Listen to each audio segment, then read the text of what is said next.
Hey there, party people. Dandolf back here, coming at you for another episode of Minecraft Let's Play.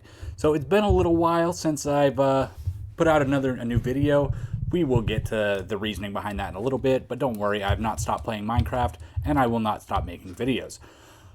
So what I want to do this episode is go ahead and give you kind of an update on what I've done since the last episode. It's kind of quite a lot, but I wanted to show you a few things, and then we'll get into a few more more serious things about, why I've had my video pause and all of that and what my plans are.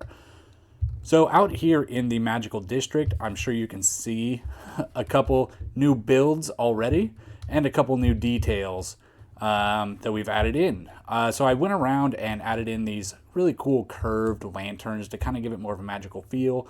I added in a few more magical looking trees and all of that sort of thing to kind of bring this place to life, a few custom trees and that sort of thing.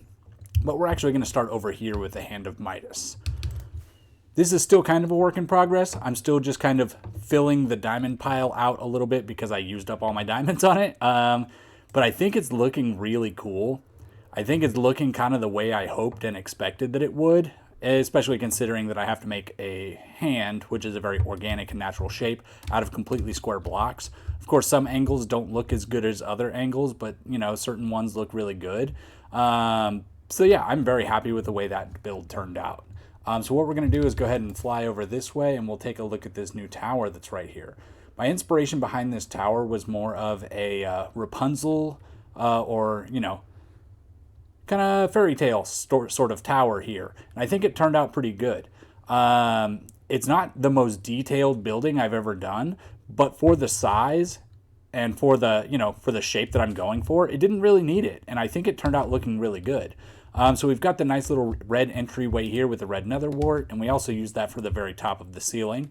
The inside has a spiral staircase going all the way up. And then once you get up to the top, if I'm going to make it, yep, there we go. It's got a nice little entryway here. This is my current favorite spot to sleep, so I do leave a bed up here, even though it doesn't look very good. I do enjoy flying up here and coming to look because I can see over the whole magical area as it is now. So we'll kind of drop down. We'll take a look at my tree over here. This was inspired almost like a weeping willow is what I wanted it to be, but kind of very grand and very green and very lush and very droopy, and I think it turned out pretty good. I haven't done a lot of trees of this scale before, so I'm pretty happy with the way that it actually turned out, and it actually looks like the way I was hoping it kind of would turn out. More, saggy and droopy and lopsided and, very, very weepy. The next build we'll look at is a water wheel. I actually just finished this build up yesterday. I think it turned out pretty good. It's a little bit off on the circle, so kind of ignore that. If you do happen to notice where it is off, just kind of ignore that. But I'll go ahead and take you around to the other side and show you the front of it. I'm still working on the pathway to get over here, but that's okay. It's looking pretty good so far. I did a couple things I've never tried before. I used stairways as corner pieces, and I think that looked pretty good. I also used a lot of jungle wood and the mossy cobble because I wanted it to feel like this place is wet all the time. I have not done the interior, but I think it looks pretty good, and it turned out pretty well. Again, it's hard to kind of make a circle that looks kind of natural, but I think it turned out looking pretty good, and it looks exactly like a water wheel, kind of exactly like I was hoping it would turn out. So I'm very happy with that build as well. I think it turned out really good. So now, while we're here, I'll go ahead and grab a stack of rockets because we're running low. And ignore my chest monster here, chest monster in the tree, chest monsters everywhere. We'll go over here to the plaza. I've put some diamond blocks here because, you got to flex your wealth, right? Got some nice glass flower installation here in the center, and it's just kind of a nice, clean central area to connect all the different parts of the town together. The next thing I'll show you is these houses. This one's not quite done yet. I've put more detail on this one over here, but they're looking really good. I wanted, kind of fantasy style houses with, unique colors for the roofs. There will be a couple more of these. I just haven't gotten to them yet. So if we go in here, not done. But it looks pretty good. And then we'll take a look at this one as well. We got a little bit more detail around the edges, kind of got a little bit more filling out done, a little bit more greenery, that sort of thing. We take a look on the inside, also not done. So don't worry about that. The next thing we'll look at is the the flower path over here. So I've installed this flower path because you got to have a lot of flowers and, you know, a nice fairy tale magical fun land, right? Flowers are always really a nice thing to have, and then a good fantasy style bridge right here with all the colors, and I think it all looks really good. And then what we basically can do now, this rounds out this area, so we can build a lot more stuff over here. I'm thinking one more fantasy style house here, maybe one here, and then lag around a little bit. But that's about what we've done in this area. I'm really happy with the way things are going. And I think this is a good time to take a quick stop here. What is that we're seeing?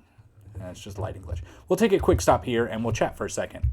So basically, I've stopped making videos for a couple of reasons. One, because my computer is out of space on the hard drive. I'm working on getting a new one. I actually had to delete stuff off to make this video, but that is a work in progress, and I should hopefully have an upgrade here in the next week or two.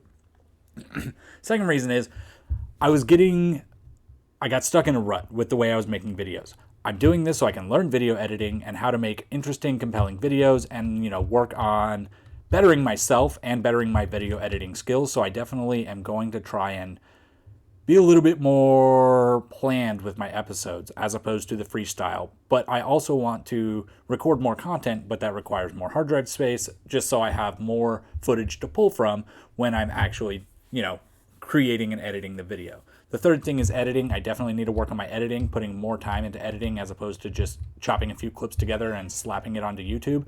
So I definitely want to do a little bit better about that.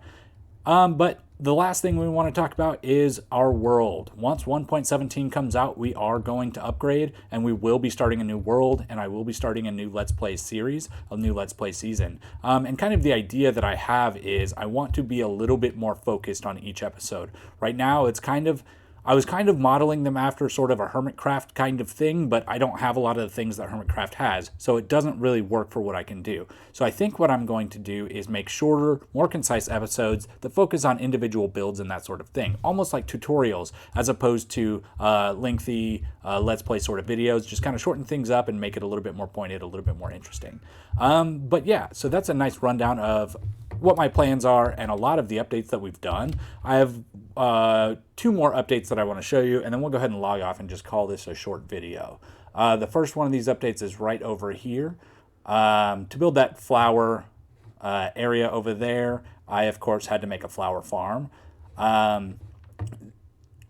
I'm having loading issues today. But right here, I've got the flower farm. I've seen this style before, but I didn't like go on YouTube and copy a tutorial or anything. I just kind of went with a concept and created everything I wanted to create around it, and this is what I came up with. So I'm going to go ahead and start the machine, and I'll kind of explain to you how everything works. So when I hit this button, we will get power through here for 1 tick, which will push the sticky piston out, which will release the observer here, which will start the observer clock. That observer clock is powering multiple things. First off, all of the pistons on this side with a few ticks of delay here. Also powering this side so that they can go back and forth and push that block back and forth like this. There's also, if we go underneath here, a dispenser right here, which is what's dispensing the bone meal, also being powered by that observer line. And then if we go over here, you'll see all of the hoppers run into this line here, which goes into, this chest on this side. If I can get out of here, there we go. All goes into this chest here, which has an item filter that drops all the seeds out. I need to fix this because it spits some out the side. But there's lava in there and it spits them all into lava. So in effect, what this does is when I'm sitting here with this thing on, when I go into my chest over here, I get flowers and flowers only. And I just let it run for as long as I need. I have my bone meal input right here, and it just runs and runs and runs until I'm ready or have enough flowers, and I just turn it off, and then everything's all hunky-dory, good to go. We'll go ahead and fly back over to the ocean base because that's my closest portal, because there's only one other thing I want to show you, and then I will try and get back into making more regular videos that kind of explain, each build individually, and we will try and do a little bit more detail on each individual build and try and do more concise episodes like we were talking about. So the last thing I need to go to is the gold farm. Alright, so we are here at the gold farm, and if you've seen this place before, then you know there's definitely been some upgrades. The first one here is the AFK zone has now moved. You come here. The second update is you can't really AFK at this farm anymore, unless you have an auto clicker, which I do not. But basically what you do is you come up here and swipe away. Let's watch how many levels we get off of just a few swipes here, clearing out this. There we go, 11 nice easy levels. We'll wait about 5-10 seconds. Several more will drop down through here. It's a very fast farm. You can pick up 30 levels in a matter of 2 to 3 minutes. As you can see, they're falling in very quickly. So I'm going to go ahead and leave this. But yeah, you can see I put a glass all the way up there. I put an enchanting setup right here in case you ever need that. And I've also added a downstairs. So down here we've got storage. This is all the drops from the gold farm, which now we are getting ingots, which makes the farm a lot faster, and we're getting a lot more nuggets than we used to. Then this is all of the goods that you get from the bartering, and then a chest for gold and all of that. But I've used most of my gold making the Hand of Midas recently. Then over on this side, this is my wall of rotten flesh. All rotten flesh for no reason, just because it's funny. Yeah, I think it's a very good upgrade from what we had. The one downside is I can't go full AFK here, but that doesn't really matter because we get the gold so much faster now, and we get experience from it now too, so it's definitely worth the trade-off in my opinion. But now, yeah, see, we're already up to 18 here, so it's a very, very fast, efficient. It's now definitely the best XP farm I have on the server here. So let me go ahead and jump back out of here, and I will meet you back over at the Magical District, and we will sign off. Alright everyone, instead of going to the Magical District, I figured I'd stop here and show you the new Nether Hub that myself and my brother made. This was a collaborative project. He wanted to put a bunch of doors down because there's so many paths, and we went with that and decided to make a build out of it. Of course, flexing on top of the diamonds, but you got a nice big smokestack, and I think the colors worked out really well for the Nether here, and I think it turned out pretty good. Alright everyone, with that, my name is Dandolf, and have a great rest of your day. Take it easy, party people. Have a good one.